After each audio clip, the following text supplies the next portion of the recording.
Friends, ಇವತ್ತಿನ ವಿಡಿಯೋದಲ್ಲಿ 3 ಜನ ಸಾಧುಗಳು ಸೇರಿ ಒಂದು ಸುಂದರ ವಿಧವೆ ಮನಸ್ಸನ್ನ ಹೇಗೆ ಬದಲಾಯಿಸಿದ್ರು ಎಂಬುದನ್ನು ತಿಳಿಯೋಣ. ಆ ಮಹಿಳೆ ಗ್ರಾಮದ ವೇಶ್ಯೆ. ಈ ಕಥೆಯಲ್ಲಿ ಅನೇಕ ರಹಸ್ಯಗಳಿವೆ, ನೀವು ಎಂದಿಗೂ ನೋಡಿರದ ಸಂದರ್ಭಗಳಿವೆ. ನಿಜವಾಗಿಯೂ ಈ ರೀತಿಯೆಲ್ಲ ಇರುತ್ತದಾ ಎಂಬ ಸನ್ನಿವೇಶಗಳಿವೆ. ಹೀಗೆ ಹಲವಾರು ಬದಲಾವಣೆಗಳಿಂದ ಕೂಡಿದೆ ಈ ಕತೆ. ಆ ಸಾಧುಗಳು ಆ ವೇಶ್ಯೆಯನ್ನ ಹೇಗೆ ಭೇಟಿಯಾದರು, ಈ ಕತೆ ಕೊನೆಯಲ್ಲಿ ಯಾವ ರೀತಿ ಬದಲಾಗುತ್ತದೆ, ವಿಧವೆಯಾಗಿದ್ದ ಆಕೆ ವೇಶ್ಯೆಯಾಗಿ ಬದಲಾಗಿದ್ದು ಯಾಕೆ ಎಂಬುದನ್ನ ಈ ಕಥೆಯಲ್ಲಿ ತಿಳಿಯೋಣ. ಕೊನೆಯವರೆಗೂ ಈ ವಿಡಿಯೋವನ್ನ ನೋಡಿ ಫ್ರೆಂಡ್ಸ್. ಹಾಗೆ ಯಾರೆಲ್ಲ ಇನ್ನು ನಮ್ಮ ಚಾನೆಲ್ ಅನ್ನು ಸಬ್ಸ್ಕ್ರೈಬ್ ಮಾಡಿಲ್ಲ ಅಂದ್ರೆ ದಯಮಾಡಿ ಸಬ್ಸ್ಕ್ರೈಬ್ ಮಾಡಿ. ಇದೊಂದು ಪ್ರಾಚೀನ ಕತೆ. 3 ಜನ ಸಾಧುಗಳು ಸತ್ಯಾನ್ವೇಷಣೆ ಭಾಗವಾಗಿ ದೇಶ ಪರ್ಯಟನೆ ಮಾಡ್ತಿದ್ರು. ಅವರು ತಪಸ್ವಿ ಜೀವನವನ್ನ ಸಾಗಿಸ್ತಿದ್ರು.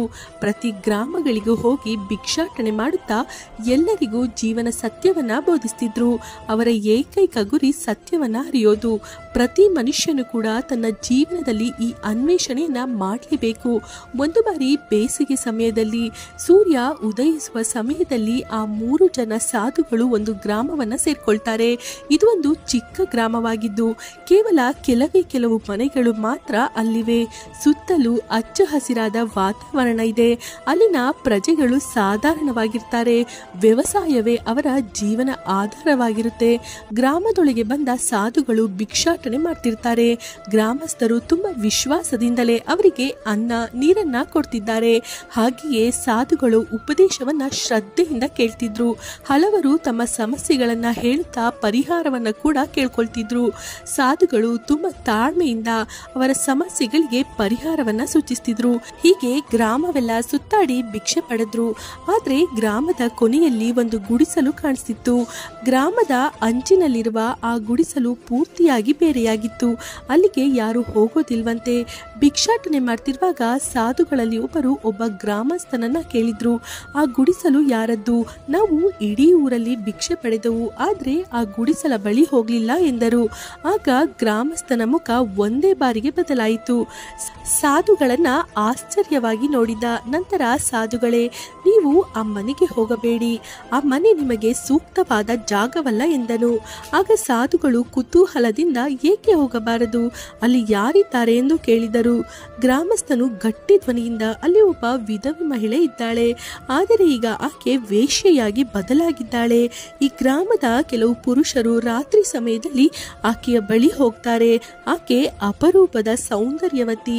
ಒಂದ್ಸಾರಿ ಆಕೆಯ ಸೌಂದರ್ಯವನ್ನ ನೋಡಿದ ಪುರುಷರು ತಡೆಯಲಾರರು. ತುಂಬಾ ಆಕರ್ಷಣೆಯಾದ ಆಕೆಯ ಮೈಮಾಟಕ್ಕೆ ಮಾರು ಹೋಗದ ಪುರುಷರೇ ಇಲ್ಲ ಎಂದು ಹೇಳ್ತಾನೆ. ಆ 3 ಜನ ಸಾಧುಗಳು ಆ ಗ್ರಾಮಸ್ಥನ ಮಾತನ್ನ ಕೇಳಿ ಒಬ್ಬರಿಗೊಬ್ಬರು ನೋಡ್ಕೊಳ್ತಾರೆ. ಒಬ್ಬರಿಗೊಬ್ಬರು ಕಣ್ಣಲ್ಲೇ ಸಂದೇಶವನ್ನ ಪಾಸ್ ಮಾಡ್ಕೊಳ್ತಾರೆ. ಅದರಲ್ಲಿ ಒಬ್ಬ ಸಾಧುಗಳು, ಸರಿ, ನಾವು ಅಲ್ಲಿಗೆ ಹೋಗೋದಿಲ್ಲ, ನೀವು ಹೊರಡಿ ಎಂದಾಗ ಗ್ರಾಮಸ್ಥನು ಅಲ್ಲಿಂದ ಹೊರಟನು. ಆದರೆ ಸಾಧುಗಳ ಮನಸ್ಸಲ್ಲಿ ಸಂದೇಹ ಮತ್ತು ಆಸಕ್ತಿ ಮೂಡಿತ್ತು. ನಿಜವಾಗಿಯೂ ಆ ಮಹಿಳೆ ಅಷ್ಟೊಂದು ಅಂದಗಾತಿಯೇ? ಇದು ಕೇವಲ ಆಕೆಯ ಶರೀರದ ಸೌಂದರ್ಯವೇನಾ ಅಥವಾ ಬೇರೆ ಏನಾದರೂ ವಾಸ್ತವ ಅಡಗಿರಬಹುದಾ ಎಂದು. ಅನಂತರ ಸಾಧುಗಳು ಒಂದು ನಿರ್ಧಾರ ತೆಗೆದುಕೊಂಡ್ರು. ಏನಾದ್ರೂ ಆಗ್ಲಿ ಆ ಮಹಿಳೆಯನ್ನ ಭೇಟಿ ಆಗಲೇಬೇಕು. ಆಕೆ ನಿಜವಾಗಿಯೂ ಆಕರ್ಷಣೆಯ ಮೈಮಾಟವನ್ನ ಹೊಂದಿದ್ದಾಳ ಎಂದು ತಿಳಿಯಬೇಕು ಎಂದು ನಿರ್ಧರಿಸ್ತಾರೆ. ಆ ಬಳಿಕ ಆ 3 ಜನ ಸಾಧುಗಳು ನಿಧಾನವಾಗಿ ಆ ಗುಡಿಸಲ ಕಡೆ ಹೆಜ್ಜೆ ಹಾಕಿದ್ರು. ಅಲ್ಲಿಗೆ ಹೋದ ಸಾಧುಗಳು ಗುಡಿಸಲ ಬಳಿ ನಿಂತು ಭಿಕ್ಷಾಂದೇಹಿ ಎಂದರು. ಸ್ವಲ್ಪ ಸಮಯದ ನಂತರ ಗುಡಿಸಲ ಬಾಗಿಲು ತೆರೆದುಕೊಳ್ಳುತ್ತೆ. ಒಳಗಿನಿಂದ ಒಬ್ಬ ಯುವತಿ ಹೊರಬಂದಳು. ಆಕೆ ನಿಜವಾಗಿಯೂ ಅದ್ಭುತ ಸೌಂದರ್ಯವತಿ. ಉದ್ದವಾದ ಕೂದಲು, ಅಪರೂಪದ ಅಂದವನ್ನ ಸ್ವಂತವಾಗಿಸಿಕೊಂಡಿರುವ ಆಕೆಯ ಕಣ್ಗಳು ಏನನ್ನೋ ಮರೆಮಾಚಿಸಿದ್ವು. ಆಕೆಯ ಕಾಂತಿಯುತವಾದ ಬಂಗಾರ ಬಣ್ಣದ ದೇಹ ಯಾರಿಗಾದರೂ ಸರಿ ಮೋಹವನ್ನ ಕಲ್ಪಿಸುವಂತಿತ್ತು. ಆ ಸಾಧುಗಳು ಒಂದು ಕ್ಷಣ ಆಕೆಯನ್ನ ನೋಡ್ತಾ ನಿಂತು ಬಿಟ್ರು. ಆದ್ರೆ ತಕ್ಷಣವೇ ವಾಸ್ತವಕ್ಕೆ ಬಂದರು. ಆಕೆ ಕಿರುನಗೆಯನ್ನ ಬೀರಿ ಸಾಧುಗಳಿಗೆ ನಮಸ್ಕರಿಸುತ್ತಾ, ಇದು ನನ್ನ ಅದೃಷ್ಟ. ಇಲ್ಲಿಯವರೆಗೂ ನನ್ನ ಮನೆಗೆ ಬಂದವರೆಲ್ಲ ಒಂದೇ ಕಾರಣಕ್ಕೆ ಬಂದಿದ್ರು, ಆದ್ರೆ ನೀವು ಭಿಕ್ಷೆಗೋಸ್ಕರ ಬಂದಿದ್ದೀರಾ ಎಂದು ಆಹ್ವಾನಿಸಿದಳು. ಆಕೆ ಮಾತುಗಳಲ್ಲಿ ಯಾರನ್ನಾದರೂ ಸರಿ ಆಕರ್ಷಿಸುವ ಹಾಗೆ ಒಂದು ಪ್ರತ್ಯೇಕವಾದ ಆಹ್ವಾನವಿತ್ತು. ಸಾಧುಗಳು ನಿಧಾನವಾಗಿ ನಮಗೆ ಊಟ ಅಥವಾ ನೀರನ್ನ ಕೊಟ್ಟರೆ ಸಾಕು ಎಂದರು. ಆಕೆ ನಸುನಗುತ್ತಾ ಊಟ ಬಿಟ್ಟು ಬೇರೆ ಏನಾದರೂ ಬೇಕಾ ಎಂದಳು. ಆಗ ಸಾಧುಗಳು ಕೂಡ ನಸುನಗುತ್ತಾ ನಾವು ಮೋಹಮಾಯೆ ಅತಿಥಿಗಳು, ನಮಗೆ ಕೇವಲ ಸ್ವಲ್ಪ ನೀರು ಮತ್ತು ಆಹಾರ ನೀಡಬಲ್ಲಿರಾ ಎಂದರು. ಆಗ ಆಕೆ ಸರಿ, ಒಳಗೆ ಬನ್ನಿ, ನೀರು ತರ್ತೇನೆ ಎಂದಾಗ ಆ 3 ಸಾಧುಗಳು ಆಕೆ ತುಂಬಾ ಬುದ್ಧಿವಂತಳು ಎಂದು ಗ್ರಹಿಸಿದರು. ಆಕೆಯ ಮಾತುಗಳು ಮತ್ತು ಸುಂದರವಾದ ಮೈಮಾಟ ಸಾಧಾರಣ ವ್ಯಕ್ತಿಯನ್ನ ವಶಪಡಿಸಿಕೊಳ್ಳಲು ಸರಿ ಹೋಗುತ್ತದೆ. ಆದರೆ ಸಾಧುಗಳು ಯಾವುದನ್ನ ಆಲೋಚಿಸದೆ ಒಳಗಡೆ ಹೋದರು. ನೆಲದ ಮೇಲೆ ಕುಳಿತರು. ಸ್ವಲ್ಪ ಸಮಯದ ಬಳಿಕ ಆಕೆ ನೀರನ್ನ ತಂದಳು. ಇವರು ನೀರನ್ನ ಕುಡಿದರು. ಆಕೆ ಅವರ ಎದುರಿನಲ್ಲಿ ಕುಳಿತಳು. ಆಗ ಒಬ್ಬ ಸನ್ಯಾಸಿ ಆಕೆಯನ್ನ ಪ್ರಶ್ನಿಸುತ್ತಾನೆ, ದೇವಿ, ನಿನ್ನ ಸ್ವಭಾವ ಚಿಕ್ಕಂದಿನಿಂದಲೂ ಹೀಗೆ ಇದೆಯಾ ಅಥವಾ ಜೀವನ ಪರಿಸ್ಥಿತಿಗಳಿಂದ ಹೀಗೆ ಬದಲಾಗಿದೆಯಾ ಎಂದು ಕೇಳಿದರು. ಆಕೆ ಮೊದಲ ಬಾರಿಗೆ ಆಶ್ಚರ್ಯದಿಂದ ನೋಡ್ತಾಳೆ. ಈ ಪ್ರಶ್ನೆ ಇಲ್ಲಿಯವರೆಗೂ ಯಾರೂ ಕೇಳಲಿಲ್ಲ. ನಮ್ಮ ಮನೆ ಬಳಿ ಬರುವವರು ಕೇವಲ ನನ್ನ ಶರೀರಕ್ಕೋಸ್ಕರವೇ ಬರ್ತಾರೆ, ಆದ್ರೆ ನನ್ನನ್ನ ಯಾರು ಕೂಡ ನೀನು ಯಾರು, ನಿನ್ನ ಹಿನ್ನೆಲೆ ಏನು, ನೀನು ಏನನ್ನ ಬಯಸ್ತೀಯಾ, ನಿನ್ನ ಕಷ್ಟವೇನು ಎಂದು ಯಾರು ಕೇಳಲೇ ಇಲ್ಲ ಎಂದು ದುಃಖಿಸುತ್ತಾ ಹೇಳ್ತಿದ್ಲು. ಕಣ್ಣಲ್ಲಿ ನೀರು ಧಾರಾಕಾರವಾಗಿ ಹರಿಯುತ್ತಿತ್ತು. ಕೆಲವು ಕ್ಷಣಗಳು ಮೌನವಾಗಿ, ಅನಂತರ ಆಕೆ ತನ್ನ ಕಥೆಯನ್ನ ಹೇಳಲು ಶುರು ಮಾಡಿದ್ಲು. ದೇವ, ನಾನು ಮದುವೆಯಾದ ಕೆಲವೇ ದಿನಗಳಲ್ಲಿ ನನ್ನ ಗಂಡ ಮರಣ ಹೊಂದಿದ್ರು. ಅನಂತರ ನಾನು ಒಂಟಿಯಾದೆ. ನನಗೆ ಯಾವುದೇ ಕೆಲಸವೂ ಇಲ್ಲ, ವ್ಯವಸಾಯ ಮಾಡಲು ಜಮೀನು ಕೂಡ ಇಲ್ಲ. ಜೀವನೋಪಾಯಕ್ಕಾಗಿ ಕೆಲಸ ಹುಡುಕುವಾಗ ಪ್ರತಿಯೊಬ್ಬ ಪುರುಷನು ಕೂಡ ನನ್ನನ್ನ ಬಳಸಿಕೊಳ್ಬೇಕು ಅಂತಾನೆ ನೋಡ್ತಿದ್ದ. ಆಗ ನಾನು ಈ ನಿರ್ಣಯಕ್ಕೆ ಬಂದೆ, ಎಲ್ಲರೂ ನನ್ನನ್ನ ಆಕರ್ಷಣೀಯವಾಗಿ ನೋಡ್ತಿದ್ದಾರೆ, ಅದರಿಂದಲೇ ನಾನು ಈ ದಾರಿಯನ್ನ ಆಯ್ಕೆ ಮಾಡಿದೆ ಎಂದು ಆ ಯುವತಿ ಹೇಳಿದಳು. ಆ 3 ಜನ ಸಾಧುಗಳು ದೀರ್ಘ ಉಸಿರಾಡುತ್ತಾ ಆಕೆಯ ವೇದನೆಯನ್ನ ಅರ್ಥ ಮಾಡಿಕೊಂಡರು ಮತ್ತು ಆಕೆ ಮಾತನಾಡುತ್ತಾ, ಹೀಗ ಹೇಳಿ ಸ್ವಾಮಿ, ನಾನು ತಪ್ಪು ಮಾಡಿದೆನಾ? ಹೊಟ್ಟೆ ಹಸಿವಿನಿಂದ ಕರುಳು ಹಿಂಡ್ತಿರುವಾಗ ಯಾವುದೇ ವ್ಯಕ್ತಿಯಾಗಲಿ ಯಾವ ಕೆಲಸವನ್ನಾದರೂ ಸರಿ ಮಾಡಲು ಸಿದ್ಧನಿರ್ತಾರೆ. ಈ ಸಮಾಜ ಏನೇ ಕೊಟ್ಟರೂ ಅದಕ್ಕೆ ಪ್ರತಿಫಲವಾಗಿ ಏನನ್ನಾದರೂ ಕೋರುತ್ತದೆ. ನಾನು ನನ್ನ ದೇಹವನ್ನ ಕೊಟ್ಟು ನನ್ನ ಜೀವನವನ್ನ ಸಾಗಿಸುತ್ತಿದ್ದೇನೆ ಎಂದು ದುಃಖದಿಂದ ಹೇಳ್ತಿದ್ಲು. ಆಕೆಯ ಧ್ವನಿಯಲ್ಲಿ ತುಂಬಾ ದುಃಖವಿತ್ತು. ಸಾಧುಗಳು ಮೌನವಾಗಿ ಆಕೆಯ ಮಾತುಗಳನ್ನ ಕೇಳ್ತಿದ್ರು. ಆ 3 ಜನ ಸಾಧುಗಳು ಸಮಾಧಾನವಾಗಿ ಆಕೆಯ ಮುಖಭಾವವನ್ನ ಪರಿಶೀಲಿಸ್ತಿದ್ರು. ಆಗ ಅದರಲ್ಲಿ ದೇವರ್ಷಿ ಎಂಬ ಹಿರಿಯ ಸಾಧುಗಳು ಮಾತನಾಡುತ್ತಾ, ದೇವಿ, ಈ ಪ್ರಪಂಚ ತುಂಬಾ ವಿಚಿತ್ರವಾದದ್ದು. ಇದೇ ಸಮಾಜ ಮೊದಲಿಗೆ ಒಬ್ಬ ದುಃಖ ತಪ್ತ ಸ್ತ್ರೀಯನ್ನ ದೋಷಿಸುತ್ತದೆ, ಅನಂತರ ಅದೇ ಸಮಾಜ ಆಕೆಯ ಮೇಲೆ ಬೆರಳೆತ್ತಿ ತೋರುತ್ತದೆ. ಆದ್ರೆ ಜೀವನ ಸಾಗಿಸಲು ತಪ್ಪಾದ ಮಾರ್ಗವನ್ನ ಆರಿಸಬೇಕು ಎಂದಿಲ್ಲ, ಇನ್ನು ಹಲವು ಮಾರ್ಗಗಳು ಇದ್ದವು ಎಂದರು. ಆಗ ಆಕೆ ಮಾತನಾಡುತ್ತಾ, ದೇವ, ಈ ಮಾರ್ಗ ತಪ್ಪಾದರೆ ಈ ಸಮಾಜ ಮತ್ತೇಕೆ ನನಗೆ ಮತ್ತೊಂದು ಮಾರ್ಗವನ್ನ ತೋರಿಸಲಿಲ್ಲ? ನನ್ನ ಗಂಡ ಮರಣ ಹೊಂದಿದ್ದಾಗ ಯಾರಾದರೂ ಸರಿ ನನ್ನ ಸಹಾಯಕ್ಕೆಂದು ನಿಂತರ? ಇಲ್ಲ. ಆಗ ಎಲ್ಲರೂ ನನ್ನನ್ನು ಭೋಗದ ವಸ್ತುವಿನ ಹಾಗೆ ನೋಡಿದರು ಎಂದು ಅಳುತ್ತಲೇ ಹೇಳಿದಳು. ಆ 3 ಜನ ಸಾಧುಗಳು ಕೂಡ ಆಕೆಯ ವೇದನೆಯನ್ನ ಗ್ರಹಿಸಿದರು. ಆದರೆ ಒಬ್ಬ ವ್ಯಕ್ತಿ ಬದಲಾವಣೆ ತುಂಬಾ ಆಳವಾದ ಪ್ರಕ್ರಿಯೆ ಎಂದು ಸಾಧುಗಳು ಅರ್ಥ ಮಾಡಿಕೊಂಡರು. ಆ ಸಮಯದಲ್ಲಿ ಒಬ್ಬರಾದ ಮಹಾಯೋಗಿ ಎಂಬ ಸಾಧುಗಳು ಮುಂದೆ ಬಂದು, ದೇವಿ, ನಾವು ಈ ಸತ್ಯಾನ್ವೇಷಣೆಯ ಭಾಗವಾಗಿ ವರ್ಷಗಳಿಂದಲೂ ಸಂಚಾರ ಮಾಡ್ತಿದ್ದೇವೆ. ನಾವು ರಾಜರು, ಭಿಕ್ಷುಕರು, ಧನಿಕರು ಮತ್ತು ಬಡವರನ್ನು ಕೂಡ ನೋಡಿದ್ದೇವೆ. ಆದರೆ ಈ ಪ್ರಪಂಚದಲ್ಲಿ ಅತ್ಯಂತ ದುಃಖ ತಪ್ತರು ಯಾರು ಗೊತ್ತಾ? ತನ್ನ ಸ್ವಂತ ಜೀವನವನ್ನೇ ಅರ್ಥ ಮಾಡಿಕೊಳ್ಳದೆ ಇರೋರು ಎಂದರು. ಆ ಮಾತಿಗೆ ಆಕೆ ಏನನ್ನೋ ಹೇಳಲು ಮುಂದಾದಳು. ಆದರೆ ಅದೇ ಸಮಯಕ್ಕೆ ಸರಿಯಾಗಿ ಗುಡಿಸಲ ಬಳಿ ಸದ್ದುಗದ್ದಲ ಕೇಳಿಸಿತ್ತು. ದೇವರ್ಷಿ ಸಾಧುಗಳು ಬಾಗಿಲನ್ನ ತೆರೆದರು. ಗ್ರಾಮಸ್ಥರು ಹೊರಗೆ ನಿಂತಿದ್ದರು. ಅದರಲ್ಲಿ ಒಬ್ಬ ವ್ಯಕ್ತಿಯನ್ನ ಕುರಿತು ಯಾರು ನೀನು ಎಂದು ಕೇಳಿದ್ರು. ಆ ವ್ಯಕ್ತಿ ಭಯಬಿದ್ದು ಕೆಲವು ಕ್ಷಣಗಳ ನಂತರ ಮುಂದೆ ಬಂದು ಈ ರೀತಿ ಹೇಳ್ತಾನೆ, ಕ್ಷಮಿಸಿ ಸ್ವಾಮಿ, ನಾನು ಈ ಗ್ರಾಮಕ್ಕೆ ಸೇರಿದವನು. ನಾನು ಕೇವಲ ಇಲ್ಲಿ ಏನು ನಡೆಯುತ್ತಿದೆ ಎಂದು ತಿಳಿಯಲು ಬಂದೆ ಎಂದನು. ಹೊರಗೆ ಬಂದ ಆಕೆ ಆತನನ್ನ ದಿಟ್ಟಿಸಿ ನೋಡಿದಳು. ಈಗ ನನ್ನ ಮೇಲೆ ನಿನಗೆ ಯಾಕೆ ಭಯ? ನಾನು ಮೊದಲ ಬಾರಿಗೆ ಈ ಮಾರ್ಗವನ್ನ ಆಯ್ಕೆ ಮಾಡಿಕೊಂಡಾಗ ನಿನ್ನನ್ನು ಸೇರಿ ಇಡೀ ಗ್ರಾಮ ನನ್ನನ್ನು ಒಪ್ಪಿಕೊಂಡಿರಲ್ಲವೇ? ನನ್ನ ಸಹಾಯಕ್ಕೋಸ್ಕರ ಒಬ್ಬ ವ್ಯಕ್ತಿಯು ಕೂಡ ಮುಂದೆ ಬರಲಿಲ್ಲ ಎಂದಳು. ಆಗ ಬಂದಿರುವ ಆ ವ್ಯಕ್ತಿ ನಾಚಿಕೆಯಿಂದ ತಲೆ ಬಗ್ಗಿಸಿಕೊಂಡು ನಿಧಾನವಾಗಿ ಭಯ ಬಿದ್ದು ನಾವು ಸ್ವಾರ್ಥಪರರಾಗಿದ್ದೆವು ಎಂದನು. ಆಕೆಯ ಕಣ್ಣುಗಳು ಕೆಲಕ್ಷಣ ಪ್ರಕಾಶಮಾನವಾದವು. ಅದು ಕೋಪವೂ ಅಲ್ಲ, ಕ್ಷಮಾಪಣೆಯೂ ಅಲ್ಲ, ಮತ್ಯಾವುದೋ ಆಳವಾದ ನೋವಿನ ಭಾವನೆ. ಆ ಸಾಧುಗಳು ಇವರಿಬ್ಬರ ಸಂಭಾಷಣೆಯನ್ನ ಗಮನಿಸುತ್ತಾ ಆ ವ್ಯಕ್ತಿಯನ್ನ ಪ್ರಶ್ನಿಸಿದರು. ನೀವು ನಿಜವಾಗಿಯೂ ಆಕೆಗೆ ಸಹಾಯ ಮಾಡಬೇಕೆಂದು ಬಯಸಿದ್ದೀರಾ ಎಂದರು. ಆತ ಸ್ವಲ್ಪ ಸಮಯ ಆಲೋಚಿಸಿ ಮತ್ತು ಆಕೆ ನಿಜವಾಗಿಯೂ ತನ್ನ ಜೀವನವನ್ನ ಬದಲಾಯಿಸಲು ಬಯಸಿದರೆ ನಾನು ಖಂಡಿತವಾಗಿಯೂ ಸಹಾಯ ಮಾಡಲು ಸಿದ್ಧನಿದ್ದೇನೆ ಎಂದನು. ನಂತರ ಆಕೆಯ ತಲೆಯಲ್ಲಿ ಕೆಲವು ಪ್ರಶ್ನೆಗಳು ಮೂಡ್ತವೆ.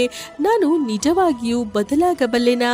ಈ ಸಮಾಜ ನನ್ನನ್ನ ಅಂಗೀಕರಿಸುತ್ತದೆಯಾ ಎಂದು ಮನಸ್ಸಲ್ಲಿ ಅಂದುಕೊಂಡಳು. ಸಾಧುಗಳನ್ನ ಕುರಿತು, ಸ್ವಾಮಿ, ನಾನು ಈ ಮಾರ್ಗವನ್ನ ತೊರೆದರೆ ಈ ಜನರು ನನ್ನನ್ನ ಅಂಗೀಕರಿಸುತ್ತಾರೆಯೇ? ಅವರು ನನ್ನ ಹಳೆಯದನ್ನ ಮರೆಯುತ್ತಾರೆಯೇ ಎಂದು ಕೇಳಿದಳು. ಆಗ ಮಹಾಯೋಗಿ ಸಾಧುಗಳು, ದೇವಿ, ನೀರು ಎಷ್ಟೇ ಮಲಿನವಾದರೂ ಕೂಡ ಮುಂದೆ ಹರಿಯುತ್ತಿದ್ದ ಹಾಗೆ ಅದು ಮತ್ತೆ ಸ್ವಚ್ಛವಾಗಿ ಬದಲಾಗುತ್ತದೆ. ಅಸಲಿಗೆ ಇಲ್ಲಿ ಪ್ರಶ್ನೆ ಈ ಸಮಾಜ ಏನು ಮಾಡುತ್ತದೆ ಎನ್ನುವುದಲ್ಲ, ನಿಜಕ್ಕೂ ನೀನು ಏನನ್ನ ಬಯಸ್ತಿದ್ಯಾ ಎಂದು ಕೇಳಿದರು. ಆಕೆ ಸ್ತಬ್ಧವಾಗಿ ನಿಂತಿದ್ದಾಳೆ. ಏನೇನೋ ಹೊಸ ಹೊಸ ಆಲೋಚನೆಗಳು, ತಿಳಿಯದ ಏನೇನೋ ಪ್ರಶ್ನೆಗಳು ಆಕೆಯ ಮನದಲ್ಲಿ ಮೂಡುತ್ತಿದೆ. ಇಲ್ಲಿಯವರೆಗೂ ಯಾರು ಕೂಡ ಆಕೆಯನ್ನ ಈ ರೀತಿ ಪ್ರಶ್ನೆ ಮಾಡಿರಲಿಲ್ಲ. ಆದ್ರೆ ಈಗ ಯಾರು ಊಹಿಸದ ಆಕಸ್ಮಿಕ ಘಟನೆ ನಡೆದಿದೆ. ಹೊರ ಜಗತ್ತಿನಲ್ಲಿ ಊಹಿಸದೆ ಅಲ್ಚಲ್ ಶುರುವಾಗಿತ್ತು. ಕೆಲವು ಪುರುಷರು ಇಷ್ಟಪಟ್ಟು ಆಗ ನನ್ನ ಬಳಿ ಬರ್ತಿದ್ರು, ಈಗ ಕೋಪದಿಂದ ಹೊರಗೆ ನಿಂತಿದ್ದಾರೆ ಎಂದು ಆಕೆ ಮನಸ್ಸಿನಲ್ಲಿ ಆಲೋಚಿಸುತ್ತಿದ್ಲು. ಆಗ ಹೊರಗಿನಿಂದ ಒಬ್ಬ ವೃದ್ಧನು, ಸ್ವಾಮಿ, ಈಗ ನೀವು ಏನು ಮಾಡ್ತಿದ್ದೀರಾ ಎಂದು ಗಟ್ಟಿಯಾಗಿ ಪ್ರಶ್ನಿಸಿದನು. ಸಾಧುಗಳು ಅವರನ್ನ ಕುರಿತು ಶಾಂತವಾಗಿ ಮಾತನಾಡಿ ಅಂತಾರೆ. ಆದರೆ ಗ್ರಾಮಸ್ಥರ ಮನಸ್ಸಿನಲ್ಲಿ ಅಸಹನೆ ಹೆಚ್ಚಾಗುತ್ತಿದೆ. ಬದಲಾದರೆ ನಮ್ಮ ಸುಖದ ಮಾರ್ಗಗಳು ಮುಚ್ಚಿ ಹೋಗ್ತವೆ ಎಂದು ಯಾರು ಅಂದ ಹಾಗೆ ಅನಿಸಿತು. ಆ ಕ್ಷಣ ಸಾಧುಗಳಿಗೆ ಒಂದು ವಿಷಯ ಸ್ಪಷ್ಟವಾಯಿತು. ಇಲ್ಲಿ ಸಮಸ್ಯೆ ಕೇವಲ ಈ ಒಬ್ಬ ಮಹಿಳೆಯದಲ್ಲ, ಸಮಸ್ಯೆ ಪೂರ್ಣ ಸಮಾಜದಲ್ಲಿ ಇದೆ. ಆಗ ದೇವಶ್ರೀ ಸಾಧುಗಳು ತಮ್ಮ ಕೈಯನ್ನ ಮೇಲಕ್ಕೆತ್ತಿ ಗಂಭೀರವಾಗಿ, ಅಣ್ಣ ತಮ್ಮಂದಿರೇ, ನಾವು ಕೇವಲ ಈ ಮಹಿಳೆಗಾಗಿ ಬರಲಿಲ್ಲ, ನಾವು ಇಡೀ ಸಮಾಜದ ಶ್ರೇಯಸ್ಸಿಗಾಗಿ ಇಲ್ಲಿ ಇದ್ದೇವೆ ಎಂದರು. ಆಗ ಒಬ್ಬ ವೃದ್ಧ ಮುಖ ಸಿಂಡರಿಸಿಕೊಂಡು, ಏನು ಶ್ರೇಯಸ್ಸ? ಈಕೆ ಹುಟ್ಟಿದಾಗಿನಿಂದಲೂ ಇಂಥ ಜೀವನಕ್ಕೆ ನಿರ್ಧರಿಸಲಾಗಿದೆ. ಇದು ಆಕೆಯ ವಿಧಿ ಬರಹ, ಯಾರು ಏನು ಮಾಡೋಕ್ಕಾಗಲ್ಲ ಎಂದನು. ಆಗ ಮಹಾಯೋಗಿ ನಸುನಗುತ್ತಾ, ಯಾರಾದರೂ ಜನ್ಮತಃ ವಿಧಿ ಬರಹವನ್ನ ಪಡೆದಿರ್ತಾರೆ ಎಂದರೆ ಕಲ್ಲುಗಳು ವಿಗ್ರಹವಾಗಿ ಬದಲಾಗ್ತಿರ್ಲಿಲ್ಲ, ಕುಂಬಾರನ ಕೈಯಿಂದ ಆಕೃತಿಯಾಗ್ತಿರ್ಲಿಲ್ಲ. ಪ್ರತಿ ಮನುಷ್ಯನು ಕೂಡ ತಾನು ಹೇಗಿರ್ಬೇಕೆಂದು ಬಯಸ್ತಾನೋ ಹಾಗೆಯೇ ಬದಲಾಗ್ತಾನೆ. ಇದಕ್ಕೆ ವಿಧಿ ಬರಹ ಕಾರಣವಲ್ಲ ಎಂದರು. ಇದನ್ನು ಕೇಳಿದ ಗ್ರಾಮಸ್ಥರು ನಿಶ್ಶಬ್ದರಾದರು. ಈ ಗ್ರಾಮದಲ್ಲಿ ಇದುವರೆಗೂ ಯಾವ ಸಾಧುಗಳು ಈ ರೀತಿ ಮಾತನಾಡಲಿಲ್ಲ ಎಂದರು. ಮೂರನೇ ಸಾಧುವಾದ ಅಚಲ ಮುನಿಗಳು ಮುಂದೆ ಬಂದು ಗಂಭೀರ ಸ್ವರದಿಂದ, ನೀವೆಲ್ಲ ಈಕೆಯನ್ನ ಅಪವಿತ್ರಳು ಎಂದು ಭಾವಿಸ್ತಿದ್ದೀರಾ, ಆದ್ರೆ ಯಾರಾದರೂ ಸರಿ ಒಂದೇ ಒಂದು ಸಲ ಆಲೋಚನೆ ಮಾಡಿದ್ದೀರಾ? ಆಕೆ ಯಾಕೆ ಈ ಮಾರ್ಗವನ್ನ ಆಯ್ಕೆ ಮಾಡಿದ್ದಾಳೆ ಎಂದು? ಆಕೆಯ ಗಂಡ ಸತ್ತ ನಂತರ ಯಾರಾದರೂ ಈಕೆಗೆ ಸಹಾಯ ಮಾಡಿದ್ದೀರಾ? ಆಗ ಸ್ವಲ್ಪವೂ ಕರುಣೆ ಇಲ್ಲದೆ ಹೊರಟು ಹೋದರಲ್ಲವೇ?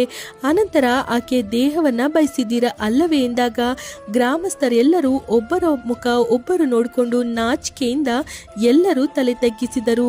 ಅಚಲ ಮುನಿಗಳು ಮತ್ತೆ ಮಾತು ಮುಂದುವರಿಸುತ್ತಾ, ಮನುಷ್ಯನು ಸನ್ಯಾಸತ್ವವನ್ನ ತೆಗೆದುಕೊಂಡರೆ ಗೌರವಿಸ್ತೀರಾ, ಆದರೆ ಒಬ್ಬ ಸ್ತ್ರೀ ಜೀವನವನ್ನ ಸಾಗಿಸಲು ಹೊಸ ಮಾರ್ಗವನ್ನ ಆಯ್ಕೆ ಮಾಡಿಕೊಂಡರೆ ನೀವು ಆಕೆಯನ್ನ ಅವಮಾನಿಸ್ತೀರಾ? ಇದು ಯಾವ ನ್ಯಾಯ ಎಂದು ಎಲ್ಲರನ್ನ ಪ್ರಶ್ನಿಸಿದರು. ಆಗ ಗ್ರಾಮಸ್ಥರಲ್ಲಿ ಕೆಲವರು ಪಿಸು ಪಿಸು ಮಾತನಾಡುತ್ತಾ ಸಾಧುಗಳ ಮಾತುಗಳನ್ನ ಅಂಗೀಕರಿಸಿದರು. ವಿಧವೆಯ ಕಣ್ಣುಗಳಲ್ಲಿ ನೀರು ತುಂಬಿಕೊಂಡವು. ಎರಡು ಕೈ ಜೋಡಿಸಿ, ಸ್ವಾಮಿ, ನನ್ನ ಗಂಡ ಸತ್ತ ಮೇಲೆ ಇದೇ ಮೊದಲ ಬಾರಿಗೆ ಯಾರೊಬ್ಬರಾದರೂ ನನ್ನನ್ನ ಮನುಷ್ಯಳನ್ನಾಗಿ ನೋಡಿದ್ದೀರಾ? ನಾನು ನನ್ನ ಗತದಿಂದ ವಿಮುಕ್ತಿ ಕೋರುತ್ತಿದ್ದೇನೆ, ದಯಮಾಡಿ ನನಗೆ ಮಾರ್ಗ ತೋರಿಸಿ ಎಂದಳು. ಆಗ ಮಹಾಯೋಗಿ ಮಹಾಸಾಧುಗಳು ಸಂತೋಷದಿಂದ, ದೇವಿ, ಮೊದಲಿಗೆ ನೀನು ನಿನ್ನನ್ನ ನಂಬು, ಈ ಸಮಾಜದ ಭಯವನ್ನ ಬಿಡು, ಜೀವನವನ್ನ ಹೊಸ ಮಾರ್ಗದಲ್ಲಿ ನಡೆಸು ಎಂದರು. ಸ್ವಲ್ಪ ಸಮಯ ಆಲೋಚಿಸಿದ ಆಕೆ ನಿಧಾನವಾಗಿ ತನ್ನ ಆಭರಣಗಳನ್ನು ತೆಗೆದು ಸಾಧುಗಳ ಪಾದಗಳ ಬಳಿ ಇರಿಸಿದಳು. ಇಂದಿನಿಂದ ನನ್ನ ಹಳೆ ಜೀವನ ಇರೋದಿಲ್ಲ, ಈಗನಿಂದಲೇ ನನ್ನ ಹೊಸ ಜೀವನವನ್ನ ಶುರು ಮಾಡ್ತಿದ್ದೇನೆ ಎಂದು ಧೈರ್ಯವಾಗಿ ಹೇಳಿದಳು. ಗ್ರಾಮಸ್ಥರೆಲ್ಲರೂ ಈ ದೃಶ್ಯವನ್ನ ಆಶ್ಚರ್ಯದಿಂದ ನೋಡ್ತಿದ್ರು. ಕೆಲವರಿಗೆ ಯೋಚನೆಯಾಯಿತು, ಮತ್ತೆ ಕೆಲವರಿಗೆ ಗೌರವ ಭಾವ ಹೆಚ್ಚಾಯಿತು. ಆಗ ದೇವರ್ಷಿ ಸಾಧುಗಳು ಗ್ರಾಮಸ್ಥರ ಕಡೆ ತಿರುಗಿ, ಇಂದಿನಿಂದ ಈಕೆ ಹೊಸ ಜೀವನ ಶುರು ಮಾಡ್ತಿದ್ದಾಳೆ, ಅದನ್ನ ನೀವು ಅಂಗೀಕರಿಸ್ತೀರಾ ಎಂದರು. ಆಗ ಜನರಲ್ಲಿ ಮತ್ತೆ ಗೊಂದಲ ಶುರುವಾಯಿತು. ಕೆಲವರು ಸರಿ ಎಂದರೆ ಮತ್ತೆ ಕೆಲವರು ಇನ್ನೂ ಗೊಂದಲದಲ್ಲೇ ಇದ್ದರು. ಆಗ ಒಬ್ಬ ವೃದ್ಧ ರೈತ ಮುಂದೆ ಬಂದು, ಸ್ವಾಮಿ, ನೀವು ನಮ್ಮ ಕಣ್ಣನ್ನ ತೆರೆಸಿದ್ದೀರಿ. ಈಕೆ ನಿಜವಾಗಿಯೂ ತನ್ನ ಜೀವನವನ್ನ ಬದಲಾಯಿಸಲು ಬಯಸಿದರೆ ನಾವು ಅಂಗೀಕರಿಸೋದ್ರಲ್ಲಿ ಯಾವುದೇ ಸಂದೇಹವಿಲ್ಲ ಎಂದು ಜೋರಾಗಿ ಹೇಳಿದನು. ಆತನ ಮಾತುಗಳಿಗೆ ಊರಿನ ಜನರೆಲ್ಲ ಸ್ಪಂದಿಸಿದರು. ಕೆಲವು ಮಂದಿ ಯುವಕರು ಮುಂದೆ ಬಂದು, ಈಕೆ ದೇವಾಲಯದಲ್ಲಿ ಪೂಜೆ ಮಾಡಲು ಸಿದ್ಧಳಿದ್ದರೆ ನಾವು ಅಡ್ಡಿಪಡಿಸೋದಿಲ್ಲ, ನಾವು ಕೂಡ ಈ ಹಿಂದೆ ನಡೆದ ಎಲ್ಲವನ್ನ ಮರೆತು ಹೋಗ್ತೇವೆಂದು ಧೈರ್ಯವಾಗಿ ಹೇಳಿದರು. ಆಗ ಸಾಧುಗಳ ಮುಖದಲ್ಲಿ ಒಂದು ತೃಪ್ತಿಕರವಾದ ನಗೆ ಕಾಣಿಸಿತು. ಬದಲಾವಣೆ ಮೊದಲಾಯಿತು ಅಂದುಕೊಂಡರು. ಮೂವರು ಸಾಧುಗಳು ಆಕೆಗೆ ಆಶೀರ್ವಾದ ಮಾಡಿದರು. ದೇವಿ, ನೀನು ನಿನ್ನ ಜೀವನವನ್ನ ನಿಜವಾದ ಸತ್ಯವಾದ ಮಾರ್ಗದಲ್ಲಿ ನಡೆಸು. ಯಾರೇ ವಿರೋಧಿಸಿದರೂ ಸರಿ, ಧೈರ್ಯ ಕಲ್ತ್ಕೊಳ್ಬೇಡ. ಸತ್ಯ ಮಾರ್ಗ ಯಾವಾಗಲೂ ಕಠಿಣವೇ, ಆದರೆ ಅದು ನಿಜವಾದ ಸಂತೋಷವನ್ನ ಕೊಡ್ತದೆ ಎಂದರು. ಅಷ್ಟರಲ್ಲಿ ಗ್ರಾಮಸ್ಥರಲ್ಲಿ ಅನೇಕರು ಆಕೆಯನ್ನ ಕ್ಷಮಾಪಣೆ ಕೋರಿದ್ರು. ಇನ್ನೂ ಹಲವರು ಹೊಸ ಜೀವನಕ್ಕಾಗಿ ಪ್ರೋತ್ಸಾಹಿಸಿದರು. ಆ ಸಾಧುಗಳು ಕೊನೆಯದಾಗಿ ಊರಿನವರಿಗೆಲ್ಲರಿಗೂ ನಮಸ್ಕರಿಸಿ ಅನಂತರ ಅವರ ಪ್ರಯಾಣವನ್ನ ಮುಂದುವರಿಸಿದರು. ಆಕೆ ಅದೇ ದಿನದಿಂದ ಆ ಗ್ರಾಮದ ದೇವಾಲಯಗಳಲ್ಲಿ ಪೂಜೆ ಪ್ರಾರಂಭಿಸಿದಳು. ಆಕೆ ತನ್ನ ಸಮಯವನ್ನ ಭಕ್ತಿ, ಸೇವೆ ಮತ್ತು ಧ್ಯಾನ ಮಾಡೋದ್ರಲ್ಲಿ ಕಳೆದಳು. ನಿಧಾನವಾಗಿ ಗ್ರಾಮಸ್ಥರೆಲ್ಲರೂ ಆಕೆಯನ್ನ ಅಂಗೀಕರಿಸಿದರು. ತಲೆ ತಗ್ಗಿಸಿ ಬದುಕೋಕ್ಕಿಂತ ಗೌರವವಾಗಿ ಜೀವಿಸಲು ಮತ್ತೊಂದು ಮಾರ್ಗವಿದೆ ಎಂದು ಅರಿತರು. ಸ್ನೇಹಿತರೆ, ಈ ರೀತಿಯಾಗಿ ಒಬ್ಬ ಒಂಟಿ ವಿಧವೆ ಮಹಿಳೆ ತೆಗೆದುಕೊಂಡ ದೃಢ ನಿರ್ಧಾರ ಕೇವಲ ಆಕೆಯ ಜೀವನವನ್ನಷ್ಟೇ ಅಲ್ಲದೆ ಒಂದು ಊರಿನ ಚಿತ್ರಣವನ್ನೇ ಬದಲಾಯಿಸಲು ಮಾರ್ಗದರ್ಶಕವಾಯಿತು. ಸ್ನೇಹಿತರೆ, ಈ ಕಥೆ ನಿಮಗೆ ಇಷ್ಟವಾಗಿದ್ದಲ್ಲಿ ಲೈಕ್ ಮಾಡಿ, ಶೇರ್ ಮಾಡಿ. ಹಾಗೆ ಯಾರೆಲ್ಲ ಇನ್ನು ನಮ್ಮ ಚಾನಲನ್ನು ಸಬ್ಸ್ಕ್ರೈಬ್ ಮಾಡಿಲ್ಲ ಅಂದರೆ ದಯಮಾಡಿ ಸಬ್ಸ್ಕ್ರೈಬ್ ಮಾಡಿ. ಧನ್ಯವಾದಗಳು.